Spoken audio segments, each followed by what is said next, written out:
the business grow or doing the coding for making the idea true? Me personally or in general?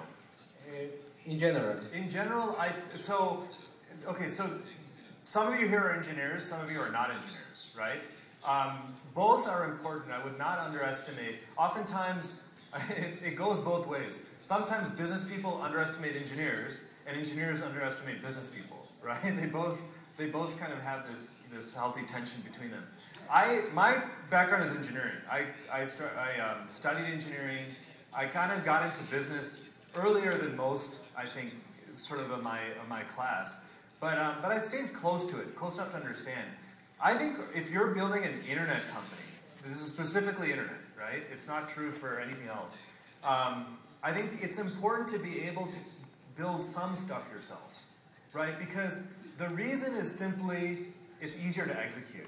For example, if you're able to build the pages, right, and you're able to build the CSS and what the interface should look like, it's far easier to give that to someone who's going to go and write all of the database layer and the server-side layer than it is to go and write a 50-page document saying, I want this button here, and I want that button there, and I want this button here. Simply from an execution perspective. That's one. And two, I think you get more respect, actually. You get more respect in the sense of it's your vision, and then you're sort of following through with what you want built. And so I think it's important to have some technical aptitude, and if you're coming from a business angle, then learn some of the basic stuff that wouldn't necessarily require you to be an engineer. Some questions here? Okay. First of all, thank you for being here.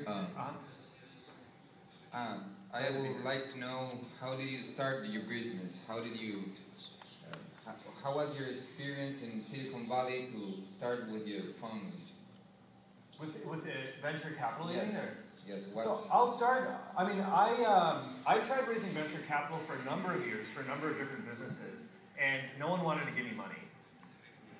It's the bottom line. I mean, it's about being an entrepreneur. Part of being an entrepreneur is being able to handle rejection really well, because you'll get rejected a lot until someone says, "Oh, I'm going to give this guy a shot." And if you don't have that persistence, and you don't have that will to succeed, then it's going to be very hard, right? Go into it knowing that.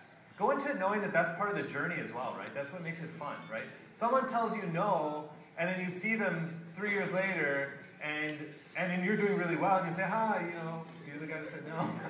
but to answer your question specifically, the first money into hi5, I actually put in myself. And then my dad gave me, I think, $10,000 or something like that. And it was nothing at the time. There's no company really. It was just, go and see if this can work and test the idea out. Once I did that, I was able to find a co-founder. Once I had a co-founder, then we were able to build a service together. Once I built the service together, then you're able to, it was making a lot of money. And once it was making a lot of money, then investors want to come, right? So it was a lot of decisions that are a leap of faith, right? So the leap of faith early on is like, should I put any money into this and will it actually work? The next leap of faith was, I have this idea, but will the idea actually work? So the combination of kind of risking some of your own resources and also taking a bet on the idea that you think is the right idea. Do you know, or do you have any idea which is the next step to social network? Yeah, it's an interesting question. I mean, so I think social networks they're not going anywhere, right? They're integral to people's lives.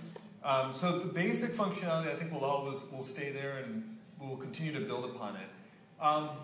I think social networks are trying to get smarter about what information you actually see. So like, what's actually in your stream, who's doing what, and is that interesting to you or not? That's actually in building up the social networking functionality. I really think the next level of social networks is like they're a platform for other services. So, like I was talking about the Craigslist type idea, if you had the Craigslist idea with a social network on top of it, or I'm sorry, a social network underneath it, then you're going to see a lot more relevant listings. Like if you're looking for a car, you're looking for a roommate. So I think that's really the next layer. Taking the data on social networks, abstracting the data, and then having a whole new layer of services built on top of it.